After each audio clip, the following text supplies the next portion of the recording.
we can get excited about the names and we can get excited about what we've come in, but like you said before, it is a long season. We're hoping to play 60 odd games, maybe even push a 70, all goes well, and you need options. And last year we had options, and that was a really good thing. And it was a tweet from Neil Atkinson again. Can't keep him out the action for this show, even though he's not here last night, where he was talking about, listen, Isaac will be amazing, but let's not forget, how much of a power it was to have the range of options last season. And I think it is a fair point. And so I was thinking about it, if let's say Isaac comes in, then Ekitike is obviously going to be here, Salah's obviously going to be here, and we're all assuming Gakpo stays. There was a little bit of talk about him maybe going, but that's all gone quiet. So that's 4.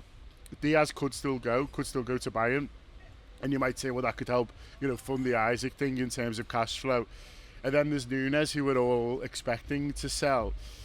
But if we did sell both of them, Craig, that would leave us with 4. And I guess Neil's point is that, it's 4 belters, and it's 4 that, got a decent amount of versatility, but Salah's off to AFCON, it just takes one injury and suddenly your benches is very light. And I think what was really nice last season was when they were either all or mostly fit, you had a couple of belters to bring on. And I just wonder whether, even with the Isaac thing, it means that they just say still no to Diaz, that you're staying, or if an astronomical, that was hard for me to say there, offer comes in for Diaz, who knows, it might even be Nunes that ends up staying because that's gone a little bit dry. Or do you think they just sell the 2 and buy another one, and then in 3 weeks' time our heads fell off because we're chatting Rodrigo again?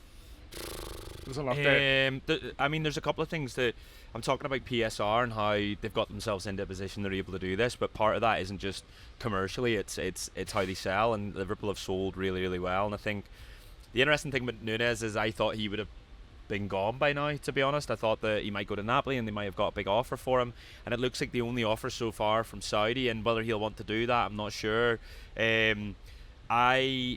I'm worried about Diaz. I think that Diaz just feels a little bit inevitable, and I think Liverpool are going to have to sell someone of high value between the two of them. Like, I'm not even talking about Harvey Elliott here, because Harvey Elliott, you feel, is going to go and they're going to get a big sort of fee for him.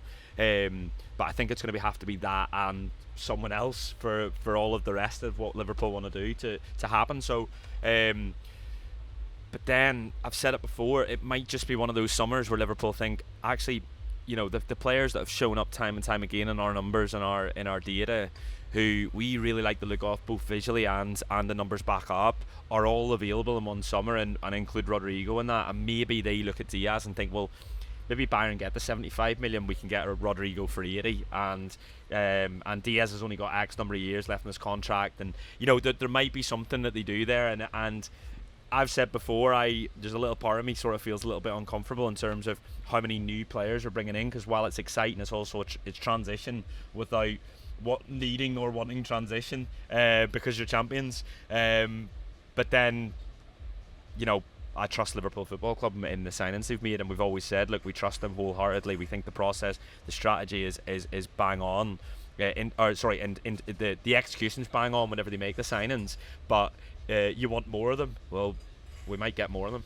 I've definitely been a bit of a continuity fridge. I'm not going to lie to you. It's like I was like reassured last summer by the idea of like bringing Michael Edwards back, having Julian Ward sort of still in the setup, and those people who it felt like the club put around Arne Slot on quite an even keel. Like, I think the head coaching was really deliberate in that sense. Liverpool wanted that sort of, even just the idea of continuity, even if it didn't feel like there was continuity in the club. I mean, I'm not in the club, so I can't comment on what it felt like sort of within the walls of, Kirby or Chapel Street or Boston or wherever, but like that idea of continuity is, I think, what like has me a little bit worried about like sort of overdoing it this summer. And it's not necessarily overdoing it in terms of ins. I don't think it's more the outs, so it's more like the idea of a Diaz leaving. But this is, I guess, the fork in the road in Liverpool's strategy. Like, I know it's different because Trent Alexander-Arnold was a local lad and all these kinds of things, but like we also can't do the thing where we go like, oh, players shouldn't be running down contracts, but then also like if the club is running down a player's contract,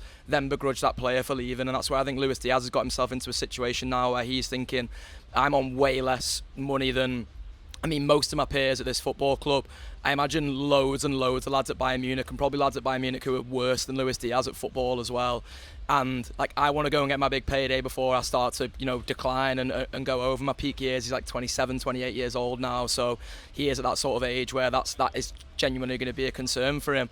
But also, there's probably a bit of him that's thinking, like, I do love Liverpool Football Club, and I'd quite like you to get a fee rather than run down my contracts and suddenly then I'm leaving on a free, because he's probably seeing that, you know, we all kicked off about that when we I mean, we got 10 million in the end, but we didn't get like a proper fee for Trent Alexander-Arnold. So I imagine there's a couple of things at play there, and again, it comes back to that sort of almost fork in the road in Liverpool's strategy. I hope you're enjoying this free show at the moment. Loads of excellent, exciting stuff on the Anfield app. If you want to be part of the whole thing, you can download the Anfield app and go from there. Or you can subscribe via the YouTube membership as well for video-only content and other bits and pieces. We love doing these shows. We love that you watch them. So come, be part of the journey with us.